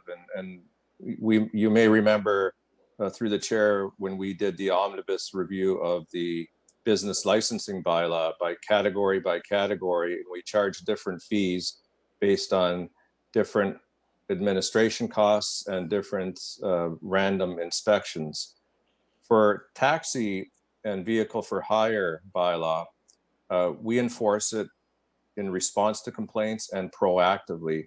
And I could, through the chair, say that in October, we redeploy a large number of MLEOs to do all the inspections. So to compare the taxi bylaw with, for example, administration of restaurants under business licensing really is comparing apples to oranges. Councillor Squire. Thank you, Mr. Katolik. The other question I had from you was, I know that we've deferred some fees, but just so I'm clear, have we forgiven any fees? In other words, have we said to anybody, you know, we're just not going to collect this fee from you this year? Because I'm getting older, my memory's going, but I don't remember us actually doing that with regard to people's property taxes or anything like that. Yes, through the chair, earlier on this year, I believe it was in the March, April time period when COVID was just peaking, there was a request from the industry to defer fees, and they were deferred for a 3-month period. And I believe they were for driver licenses because they get renewed in their birth month. But I don't recall at any time that we were eliminating any fees.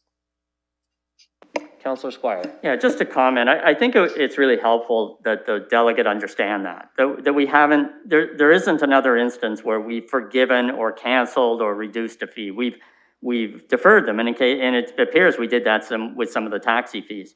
So that's important to know. And I appreciate the chair's comments about trying to do things. This committee, I don't think, would be served well and at all to start getting into a discussion about whether we can forgive one fee when there are all kinds of fees being administered by the City of London. Because the first thing that's going to happen, if we agree to cut the taxi fee by a certain percentage, you know that every other entity that's paying a fee or a license fee to the City of London is going to come to us and say, well, you did it for the taxi industry, why don't you do it for us?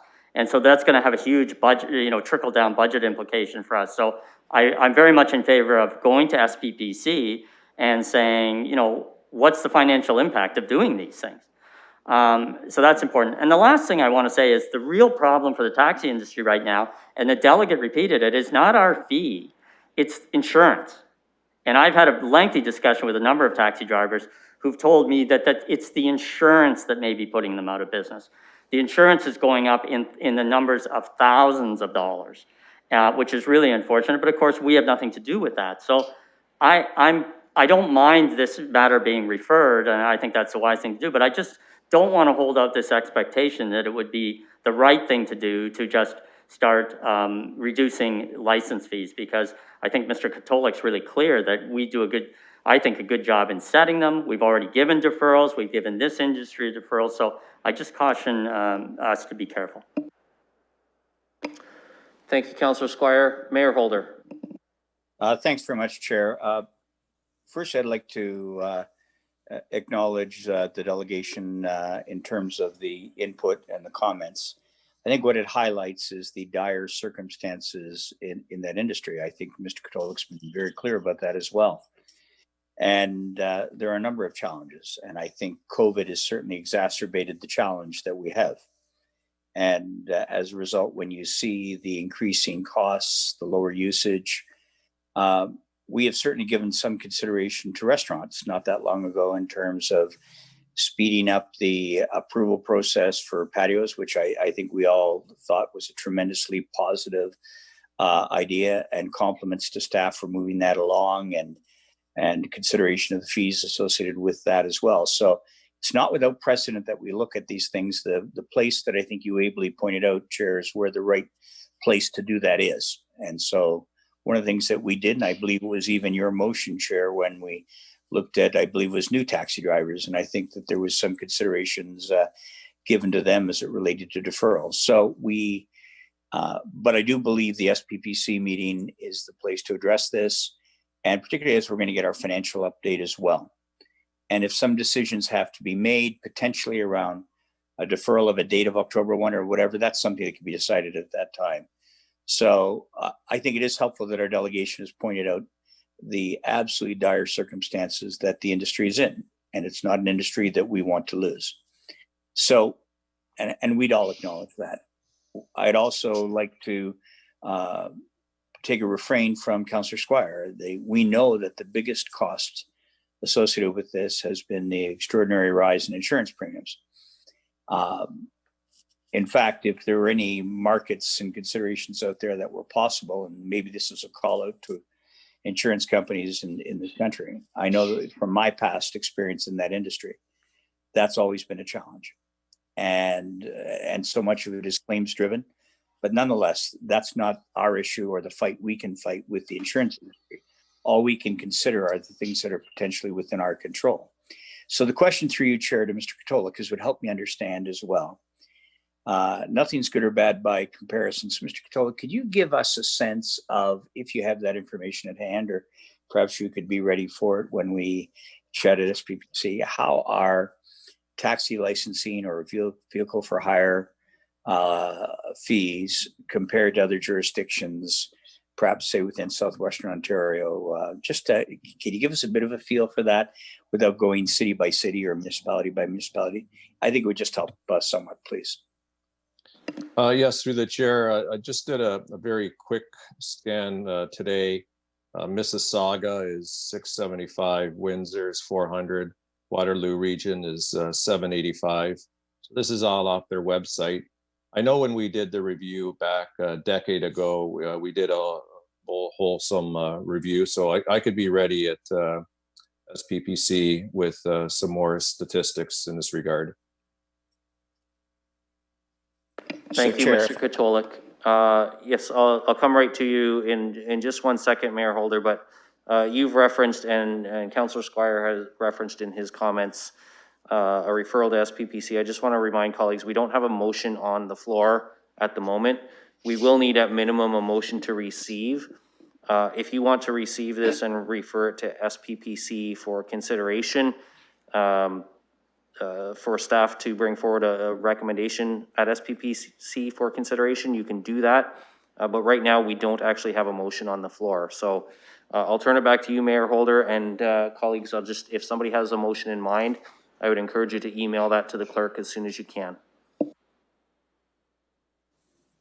Mayor Holder. So, thank you. So my struggle is my ability to type as I go because my keyboard doesn't work. But if a motion to the clerk was along the line of certainly receiving the report from the delegation and referring this to SPPC for consideration, that would, I think that would be helpful. And then we can have a more fulsome discussion on what the issues and the financial implications are.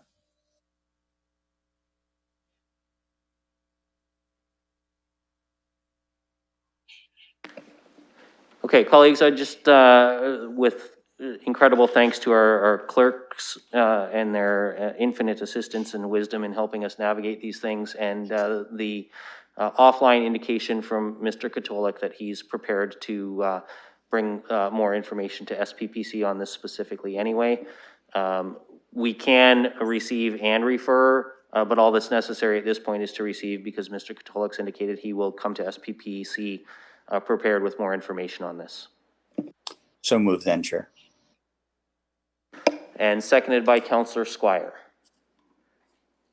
Any further discussion? Oh, sorry, Councillor Salee. Oh, you've dropped your hand, so I think that you were probably offering to second. Seeing no one else, then we will call to question on this.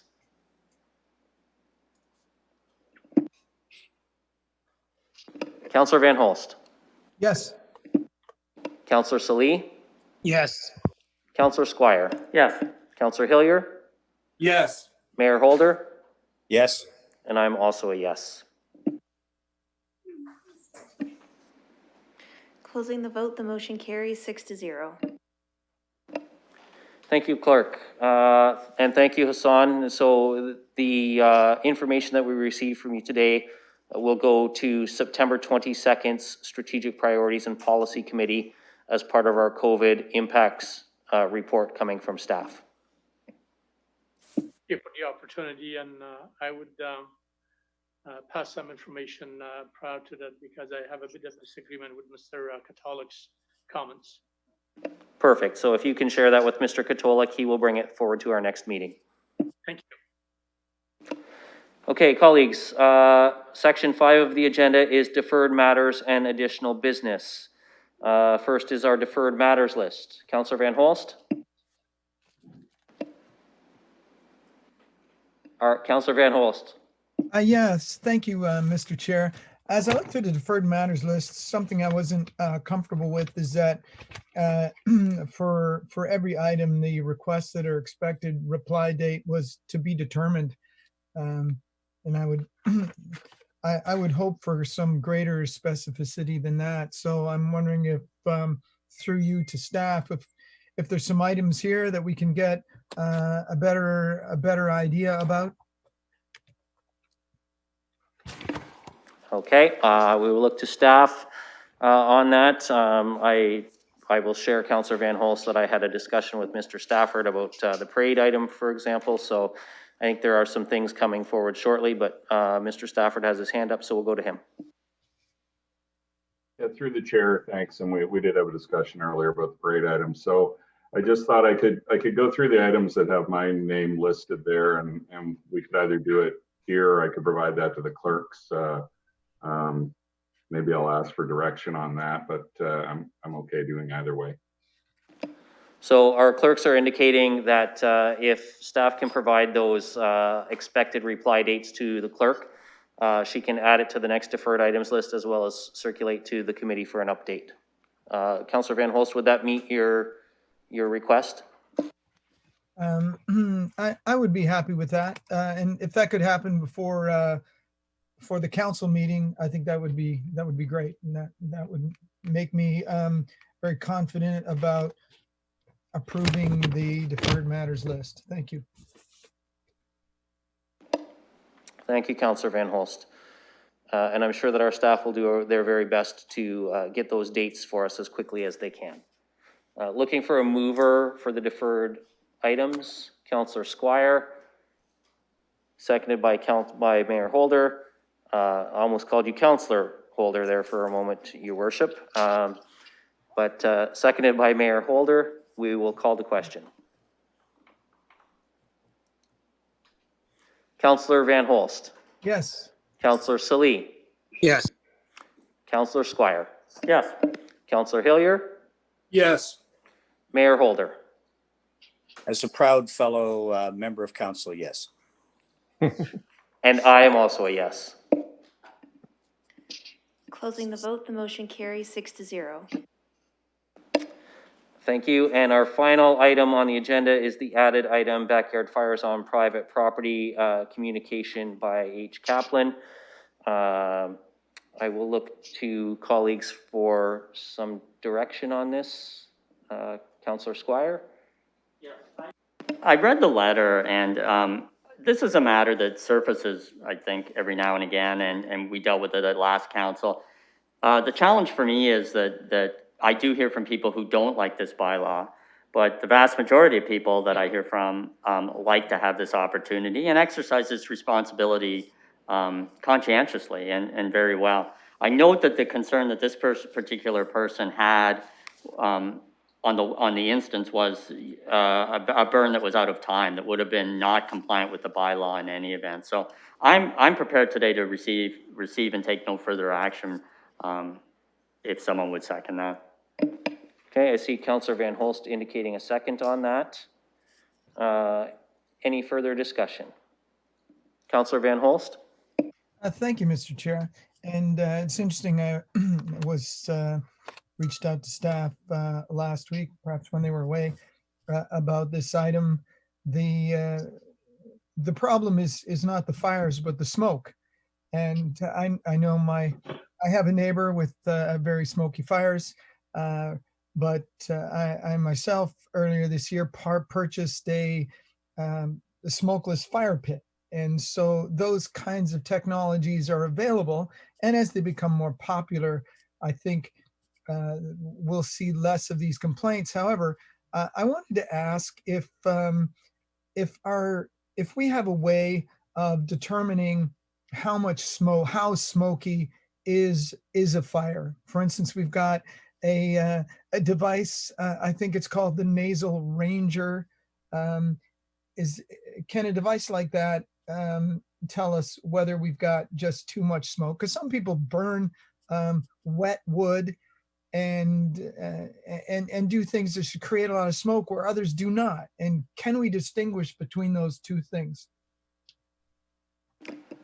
Well, Councillor Van Holst, I don't believe we have a member of the London Fire Department on the call with us. Ms. Smith, for Neighborhood Fire and Children's Services, I don't know if you might have a comment on other technologies with regards to potentially updating the bylaw, but I'll look to you for that. Through the chair, I'm sorry, I don't have an answer on that, but I can get back to the councillor if we have a way that can measure how much smoke. Thank you. Councillor Van Holst? Thank you very much. And I was really wondering about the Nasal Ranger, which I think Mr. Katolik has control over. I thought maybe that would be a possibility. Of course, the other possibility is tell people to just put a smoke alarm by their fence near their next door neighbor, and that that might tell them that there's smoke. But there's my jest. But is that particular technology able to do measure smells like smoke? I think Mr. Katolik, I don't know if you were able to answer that for us or not, but I will look to you to see if you might know. Through the chair, we did test the Nasal Ranger along with other technologies to attempt to measure odor, specifically for recycling and composting facilities a few years back. And at that time, council decided not to go forward with an odor bylaw. I can't speak with with experience on the nasal ranger, whether it can detect the number of smoke particulates in the air. Thank you, Mr. Katolik. Colleagues, I'll just share, as you may have seen, the clerk had a word with me while that discussion was going on. We do have the opportunity, and I'll look to the mover, Councillor Squire, if he's amenable to, we can add to the receiving and taking no action on this, it being noted that the correspondent has received follow-up communication from London Fire Department with regard to the restrictions on our open air bylaw, burning bylaw, and with the process for complaints, as Councillor Squire noted, the letter mentioned a fire that was out of the bylaw time to begin with. So the constituent has been advised to the process with London Fire in regard to a complaint. So I'll just, Councillor Squire? I'm happy to add that to my motion as additional background information, which I actually think is quite helpful to make sure that the complaint was dealt with, and it's a legitimate complaint, and it was dealt with in a proper manner. Okay, so we'll just give this a moment for the clerk to bring up the motion, and then we will call the question.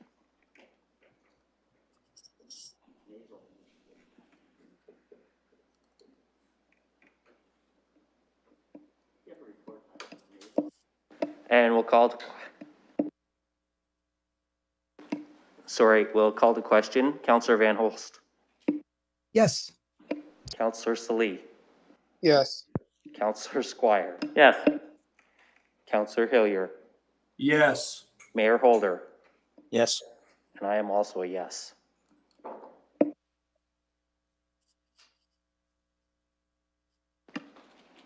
Closing the vote, the motion carries 6-0. Thank you, clerk. That concludes our agenda, and I will just look for a motion to adjourn. And we can do this with a hand vote. All in favor? That appears to be unanimous. Thank you, everyone. Have a good evening. Thank you. Have a great night. Good night.